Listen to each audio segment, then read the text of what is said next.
Hello and welcome to the latest Liverpool Echo Blood Red podcast. I'm Matt Addison. Alongside me today are Ian Doyle and David Lynch. It is, of course, the international break, which means no Liverpool game for a while, but we'll be providing you with plenty of Reds content nonetheless over the course of the next fortnight or so.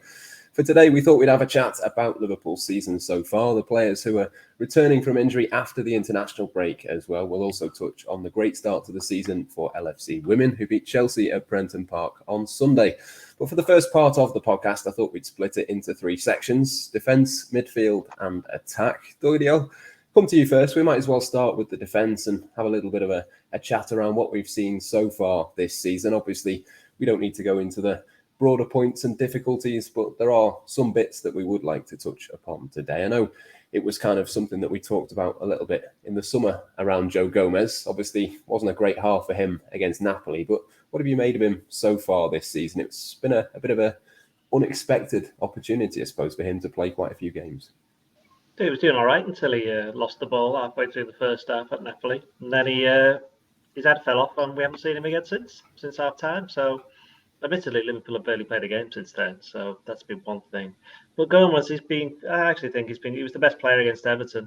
I think he's done quite well in his other performances. It was just those 20 minutes against Napoli, and that obviously he's, whether we like it or not, as a player who's been at Liverpool for a long time and not a big money buy, there's a lot of sections of the fan base who just don't like him. So they were quite, I wouldn't say pleased to see him drop out of the team, but they're not exactly clamouring for him to get back. But Jurgen Klopp said he's in the best form, or best shape, I should say, that he'd been in for a long time. And he was one of the players who was, a couple of seasons ago, he got injured, didn't he? He was out for about 9 months along with Van Dijk.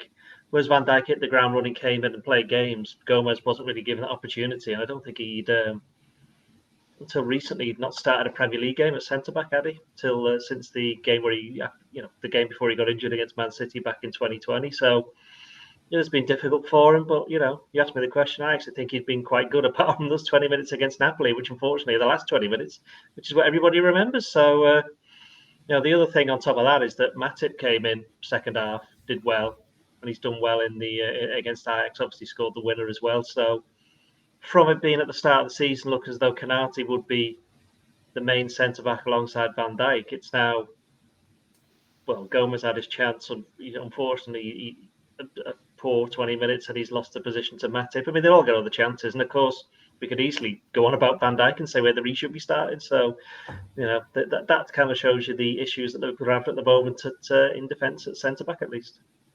Yeah, Ibrahima Konate obviously on his way back from injury as well, Lynchy. That's going to add to the kind of headache in terms. Well, I suppose headache is one way of putting it. It's probably a benefit in another way that you can rotate and move those options round at the back. But I suppose that's kind of the challenge that Joe Gomez knew he was going to sign up for. He signed the new contract in the summer. It's not like a surprise that these options are all there. This is kind of what Liverpool want, really. Yeah, and I think there will be opportunities for him to play games again, despite what he did in Naples and his struggles there. I think he has been sort of pulled out of the team now, but I think because the season's so condensed and the football's so constant, I think it's going to be the case that he will get opportunities to be rotated in at times. So it's not the end of his season already, but I think it's clear that in terms of being first choice to partner Virgil van Dijk, he's done a little bit of harm to his prospects there, and Matip being back and playing well, and then Konate coming back in, the guy who sort of finished the season as first choice last season, alongside Van Dijk, is not really going to do him any favours in terms of getting back in. But I think he'll hope that he can sort of force his way back in, because he will get those opportunities. Probably starting out in the cup games and things like that. But I think that rotation has to happen because of how busy the season is. And then Jurgen Klopp's a manager who, if you play well, he doesn't want to mess with things too much. So you can play yourself back into the team. So that chance will be there. But yeah, it was poor timing really for him to put in that bad game, because as I agree with Doyle in terms of I think he started the season quite well and was one of the better defenders actually in the team up until that point. But if he was quite shambolic in Naples, we have to admit. And if you put in a performance like that, you are going to sort of pay the price in terms of being dragged out of the team. Yeah, I suppose with so many games, like you say, there will be more opportunities for him. And I suppose there's possibly an opportunity for him at right back at certain times as well. Possibly it's not the ideal position for him, but we've kind of covered the sort of issues that Trent Alexander-Arnold has had so far this season, Doyle. We don't need to kind of spend too much time on him. I know he's obviously away with England over the international break. I'd be surprised if he played too much for them, but it almost feels like it might be a decent opportunity for him to have a bit of a rest and a reset, because again, it's not been the best of starts to the season for him at right back. He's just had 2 weekends of rest. Liverpool don't play any games anymore, so I think all the players have had a nice kip. He had the one game against Ajax, which he did. I know he was guilty of ball watching for their goal, but he was actually a lot better in the second half. I thought he was quite good actually in the second half against Ajax. But I don't know. Does Calvin Ramsey exist? Is he a real person?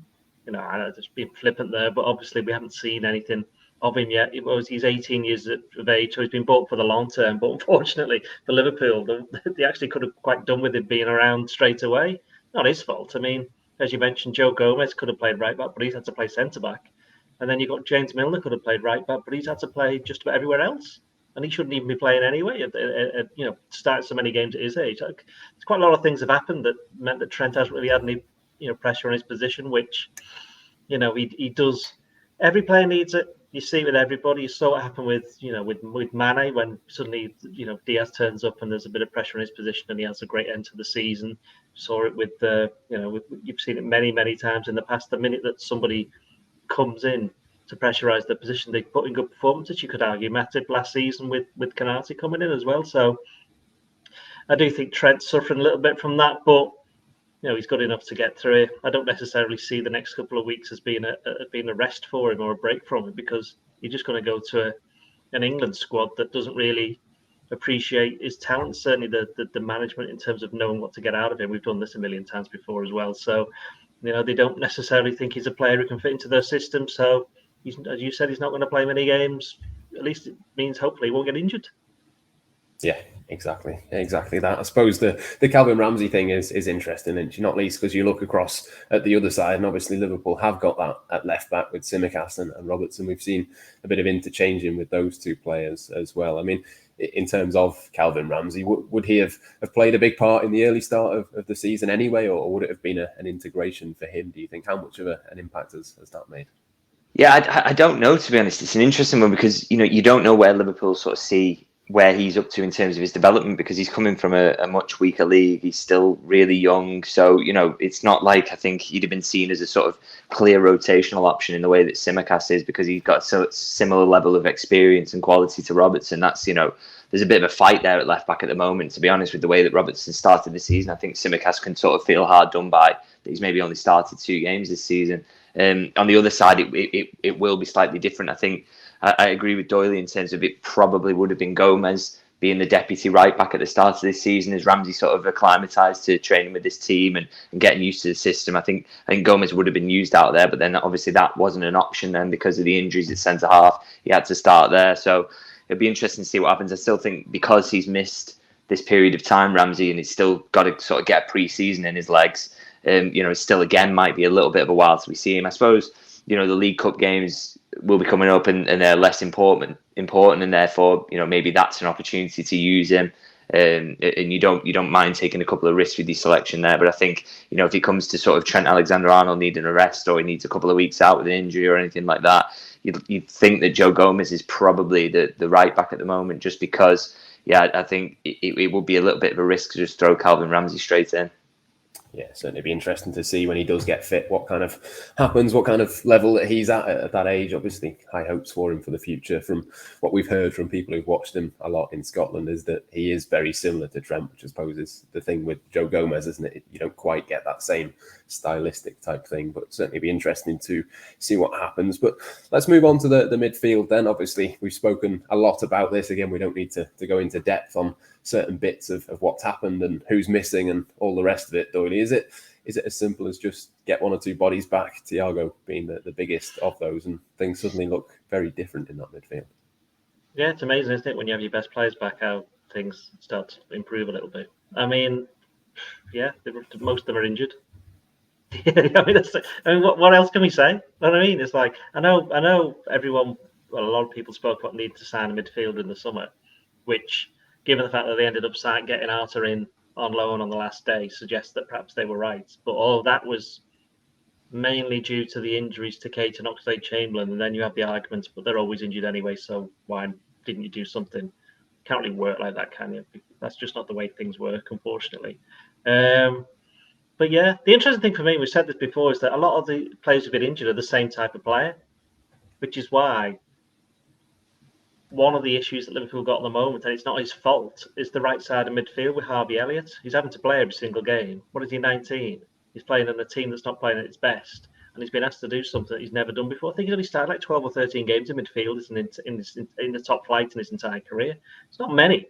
And then, you'd expect to get a little bit of help from some of his teammates who suddenly have gone off form or for whatever reason.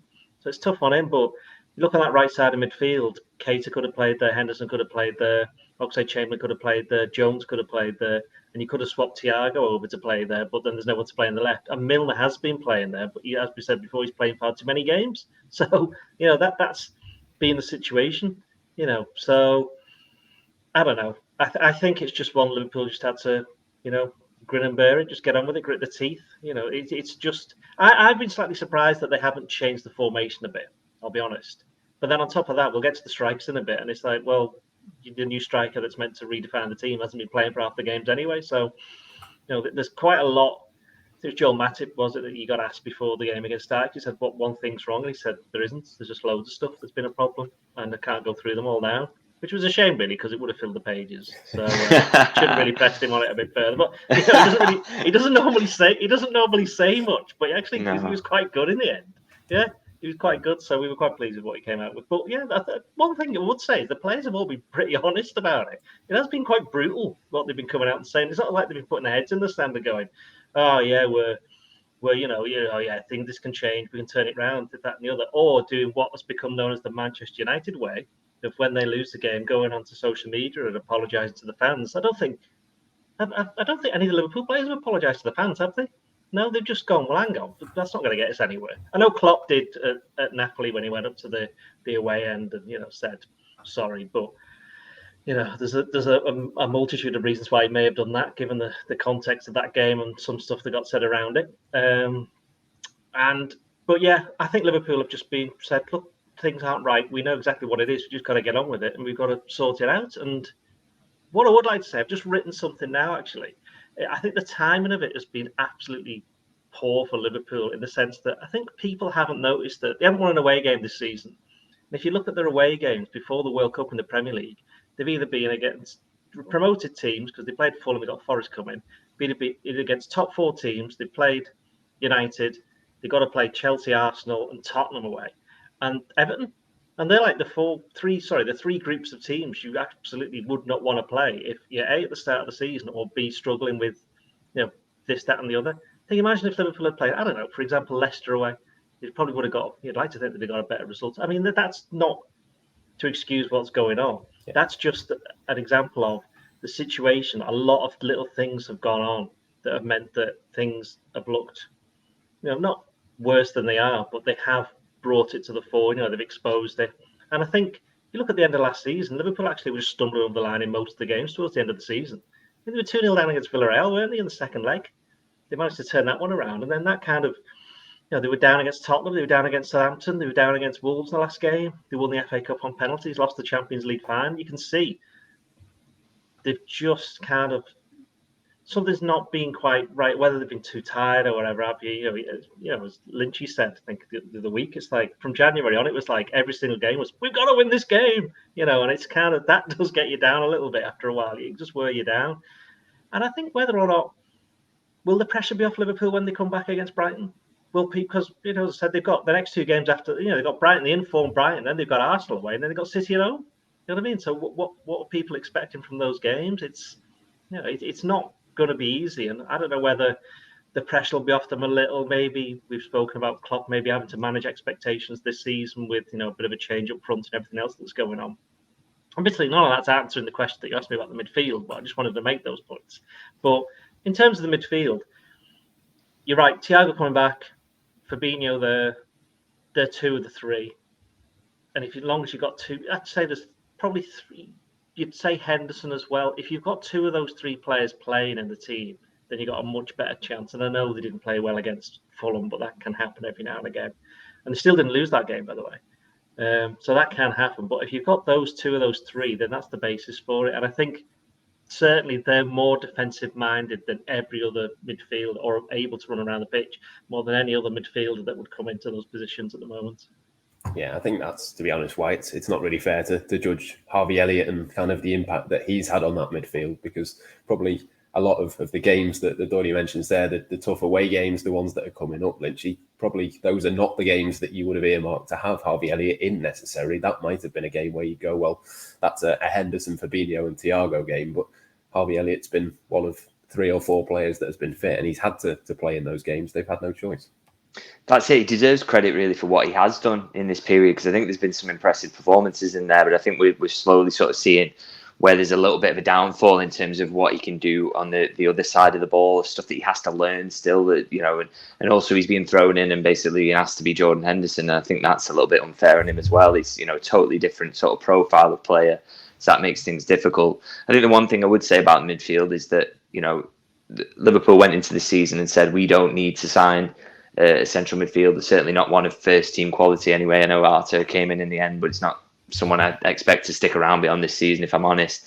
So the real test of that will come now after the international break. You know, Liverpool can say, okay, we were unlucky at the start of the season in terms of the injuries, and that made things look a lot worse than they actually are. But I think, you know, if they can get the full complement of midfielders back, and Klopp has his options there, the ones he was happy to go into this season with, then we'll see whether Liverpool were actually right about that being enough to take this team to, you know, the level it was at last season, and whether they can sort of rediscover that form, because, you know, all the options he wanted or was willing to start the season with are going to be there pretty much, you know, not just after the international break or pretty soonish after that. So yeah, we'll put Liverpool's sort of theory that they were okay in midfield to the test, I suppose.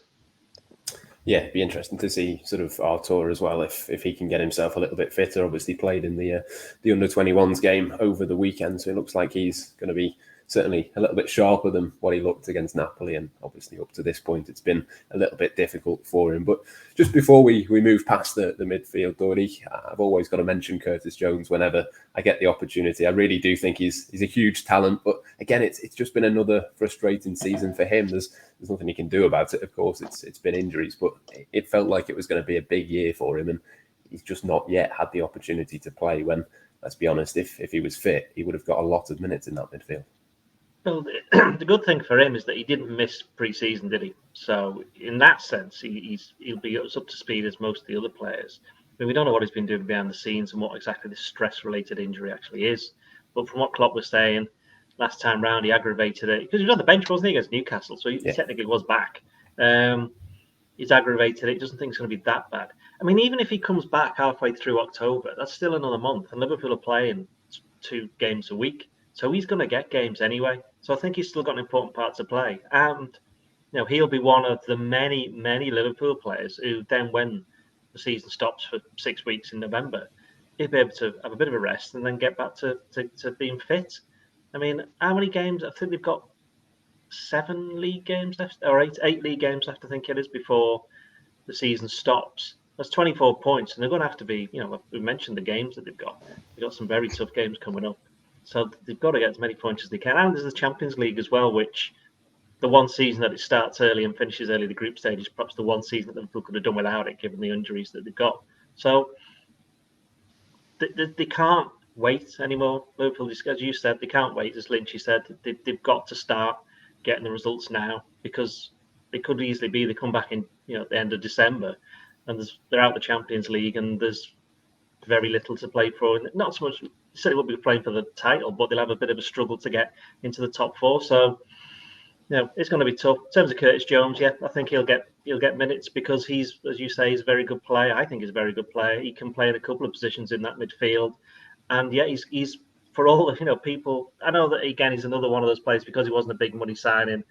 Some supporters on social media haven't got any time for it, but he's still a young lad and he's got the energy, which we've seen the difference. That one thing Harvey Elliot has brought is a lot of running.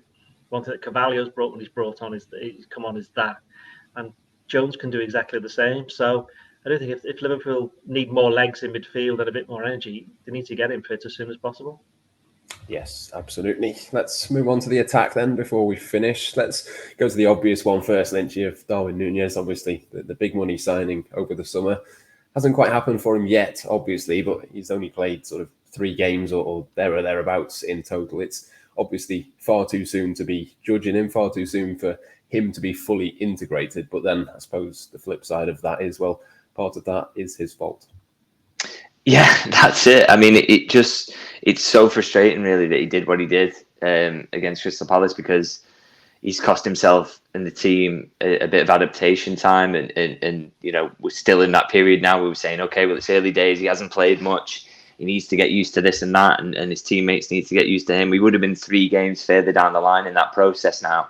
You know, and he would have started those games as well, I think, because I think Jurgen Klopp wanted him in the team ahead of Firmino in that period. It was obvious he was starting, and Jota had been out through injury, and now you've got a situation where Jota is back, and I thought looked really lively against Ajax, and it's now sort of difficult for Nunez to get in, but also alongside that, Liverpool know that they probably do need to get him in, because he's, as Doyle mentioned earlier, the guy they're supposed to be remodeling the attack around, and so they want to get him integrated as soon as possible, and yet that whole process has been delayed, and now Jurgen Klopp's in this mode where he thinks, okay, I need to just get results. I want to start Jota, so it's just a frustration around him, really. I suppose. I think it'd be interesting to see what sort of comes out from after the international break in terms of, how Jurgen Klopp settles on that. Does he start giving maybe Jota a couple of games on the left-hand side and give Diaz a little bit of a rest, and that gives him a way of getting Nunez in the team?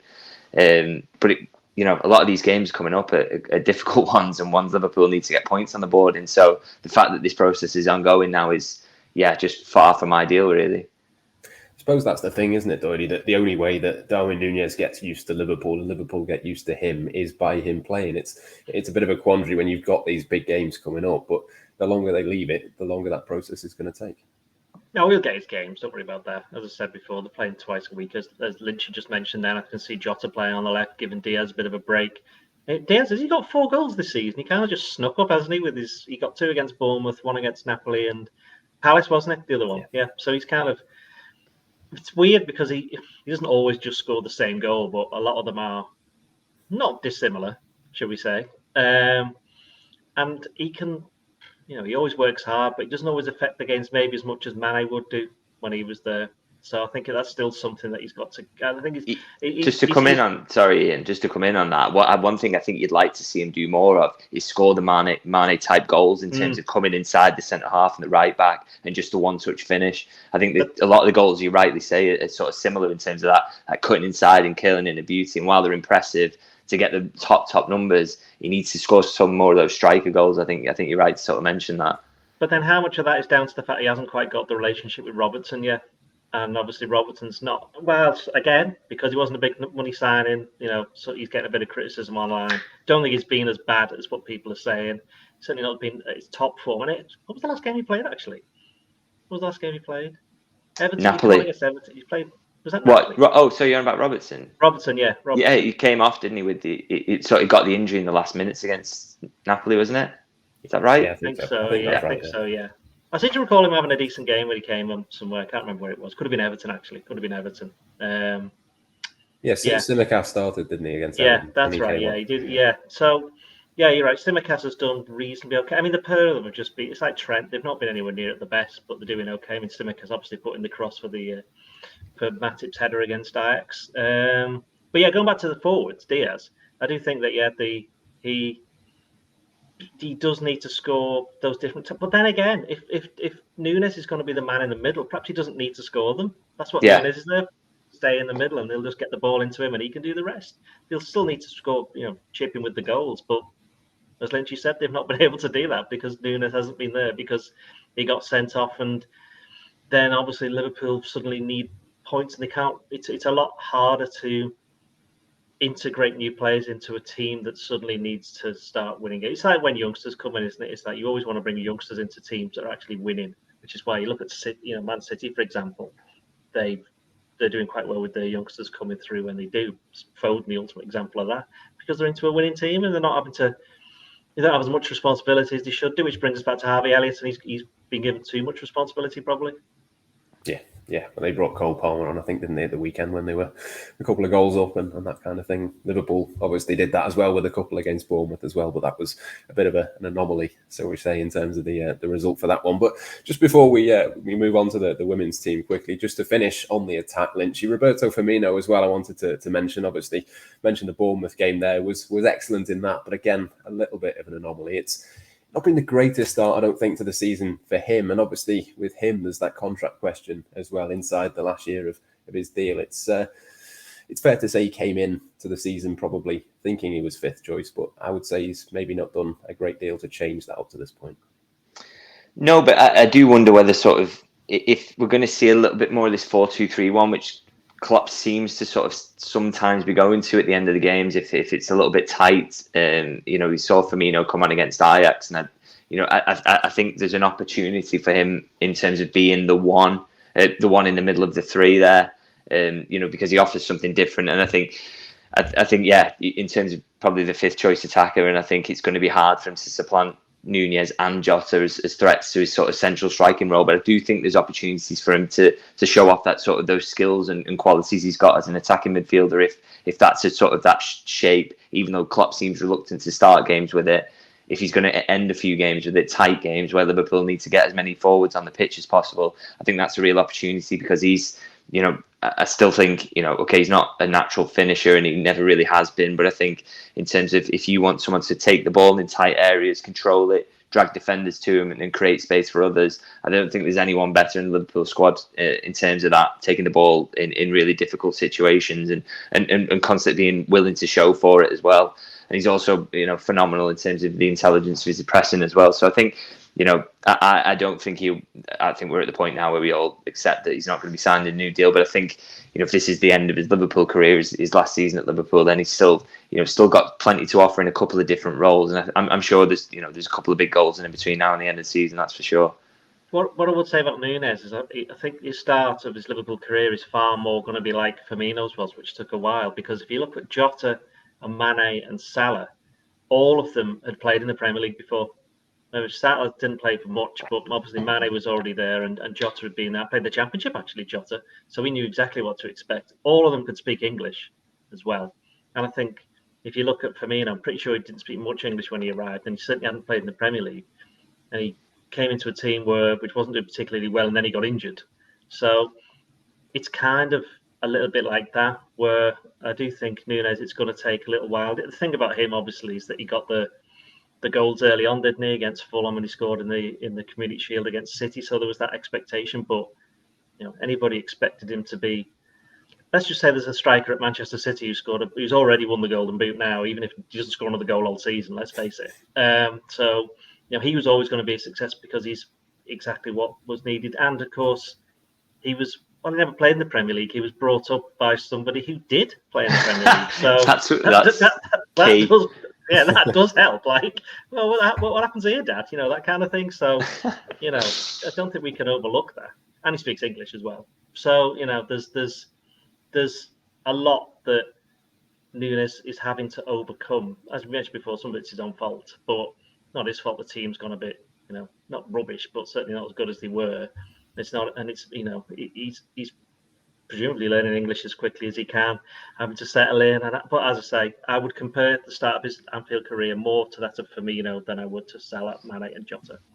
Yeah, it's certainly an interesting comparison. Though hopefully we don't see Darwin Nunez at left wing back, as I think we did with Firmino in the first few weeks. But Brendan Rodgers isn't in charge, and I know Lynch loves Leicester and Brendan, and things aren't looking so great for them at the moment. But I think the worst thing for Leicester is they don't play Liverpool until December the 31st, so it's there's not much chance of them getting many points before that. Yes, yeah, a difficult time for them. But let's move on. We'll stick with a Liverpool theme. Liverpool women's team, obviously, Doyle beating Chelsea on the opening day, back in the WSL for the first time in a couple of seasons.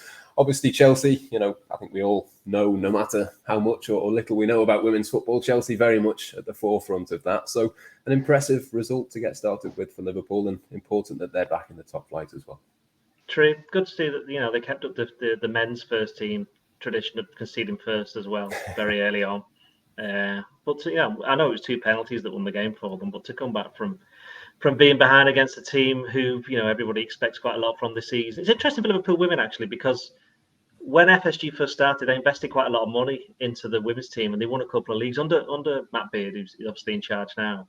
And I wouldn't say they got sidetracked, but I think they the focus went more onto the first team, because after they'd seen what had happened in 2014 when they nearly won the Premier League. So I think that there's still a bit more to go, but I think the way that things have changed at the club, obviously, that they're playing at Anfield. Is it next week against Everton? Yeah. And the derby. There was more than 3,000 there at Prenton Park yesterday, which is a record crowd for a home game for Liverpool Women at Prenton Park. So, and they've still got that feel-good factor, not so much necessarily from what happened at the Euros with obviously England winning it, but the fact that Liverpool got promoted and there was more interest, certainly from the second half of last season, which I'm not saying it piggybacked on what was happening with the first team, but because the men's team was doing so well, I think there was an interest in all aspects of Liverpool, and I think the women's team benefited from that, and maybe they're going to show the men's team how to actually win some games. Yeah, certainly be interesting to see how they get on next weekend. But just sort of in terms of this season as a whole, Lynchy, for Liverpool Women, is it just the case, do you think, of success is staying up, having got promoted? I suppose the result over Chelsea is eye-catching, but they are still going to have a bit of a challenge to stay in the division. Yeah, I don't think the aim now is going to be to sort of win the league, but it is a really encouraging start. And I'd say with Doyle right to mention sort of that they won the league a couple of times a few years ago, and I think relegation came as a bit of a shock a couple of years back. I think it was sort of years of it. They were a bit unlucky, weren't they? It was the pandemic year as well. I know they probably may have gone down, but to not have the chance to try and stay up, I think it kind of set them back, didn't it?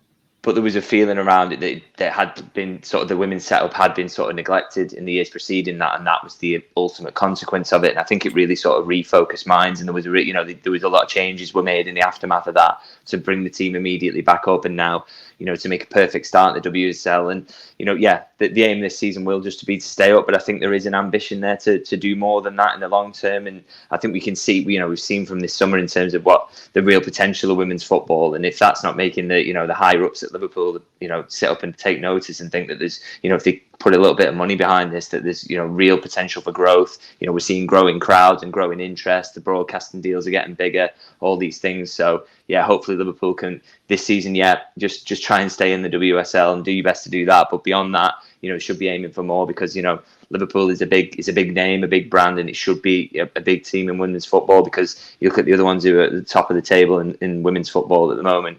The names you'd expect, United are expected to go close this season, City and Chelsea, despite poor results on the opening weekend for them. So, Liverpool should be right up there, and that should be the longer term aim. Yeah, absolutely. An excellent start for Liverpool Women, but I think we'll leave it there for today's podcast. Loads more stuff to come throughout the week. We might have a Q&A on Friday's Blood Red podcast, so do keep an eye out for that to submit your questions. For now, though, I think that's all we've got time for. It's goodbye for now.